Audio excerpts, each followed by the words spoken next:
This is the very first mask I ever wore. Wow. This is actually this mask right here. I'll show you. This mask here.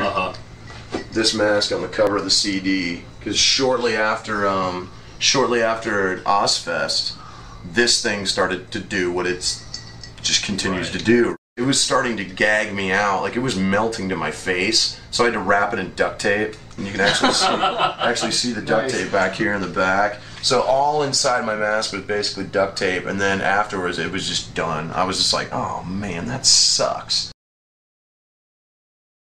Do you think that Slipknot, circa this last tour, kind of had the same message to the fans it did in '98?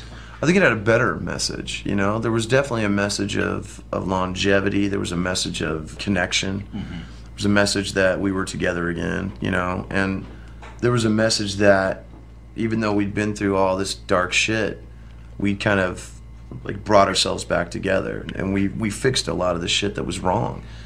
And it made it exciting again. Volume 3 was really about the anger and the disappointment of almost being written off, you know, and really kind of pushed in a corner. It's like, yeah, whatever. We're not that band. We're not going to let anybody push us into a corner and write us off, you know. So a lot of that fire came from just basically everybody pulling themselves together and coalescing again and just basically saying, let's eat the world alive. What was the shit with your dad that was coming through? The shit with my dad, well, I never met my dad, you know. I've just now and recently. Really? Yeah, which is fucking insane to this day. Is really weird. But at the time, like I didn't know my dad. I didn't know his name. I didn't know what he looked like.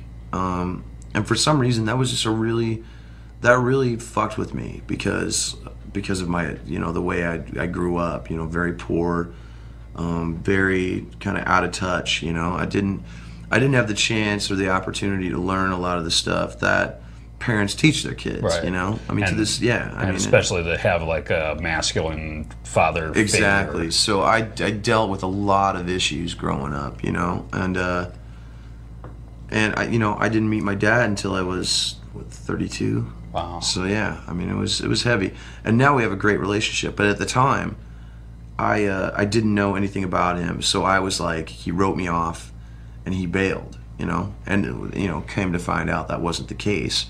But at the time, I didn't know, so I had a lot of bitterness, you know, and I'd asked my mom about it, and I asked my family about it, and nobody would tell me. So I was like, I was stuck, right? And it really fucking made me mad because I didn't know who I was. But at the same time, it helped me figure it out myself. It helped me figure out who I was myself. Instead of having a blueprint to go off of, I basically had to figure out my own shit. It was hard, but at the same time, you know, I think I'm better now because I did that. We had 3-4 strikes against us to begin with. We were a 9-piece band from Des Moines, Iowa. At the time, playing brutal metal.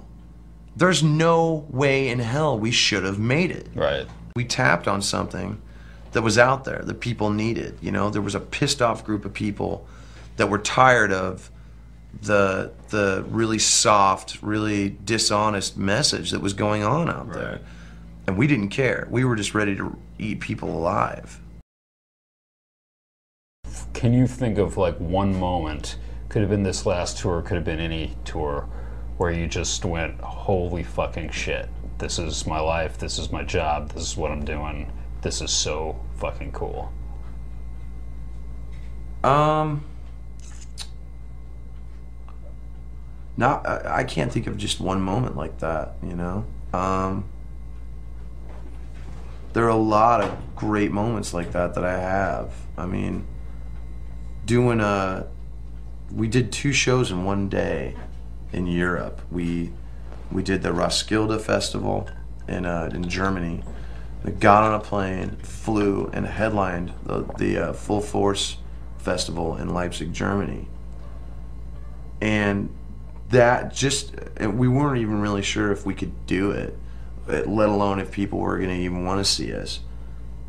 They didn't announce that we were playing the Roskilde Festival because it was added later. until, I don't know, like 2 or 3 days beforehand. We stepped on stage, and it was just people as far back as possible, and it was insane. It was the middle of the day.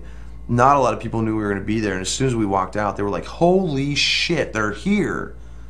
And we had a great show. Then jumped on a bus, drove directly to the airport, got on a plane, flew into Germany. The bus came out onto the tarmac, fucking loaded us into the bus, drove us directly to the gig where all of our shit was already set up. We had maybe 25 minutes to catch our breaths, and sampling started. Wow. And it was fucking nuts, man. Like, it was, I was like, are we really doing this? And we walked on stage, and like, it was just a sea of people all the way back. It just like, they were just ready. They'd been waiting all day, and they were ready for it. I look over, and the guys in Anthrax are watching us. You know, there's Joey Belladonna, because this is right after the reunion thing had started, you know? And I'm just like, oh, fuck. What is going on here? You know, it was crazy. That, to me, that's probably one of the highest moments. Just the fact that we didn't think we could do it. We didn't know if we could do it. Right. And we did it, and we schooled it. Now, a band this size, and to be honest, I mean, we couldn't have done it without our crew. Our crew fucking went above and beyond for us, worked all day on both sets, packed everything up from Roskilde, got it on the truck, got on the plane with us, went back there, and then loaded the whole shit again at the end of the night. It's yeah, I mean, just the fact that we had a crew that was dedicated enough to do that with us was awesome. Yeah. You know, being in Slipknot is a lot like having cysts removed from your body. It's got to be done. It's painful as fuck, but at the end of the day, it feels really, really good. Excellent. Cool. I don't even know if any of that's true, but I believe it. I really believe it. Fantastic. Cool. Thanks. Right on, man.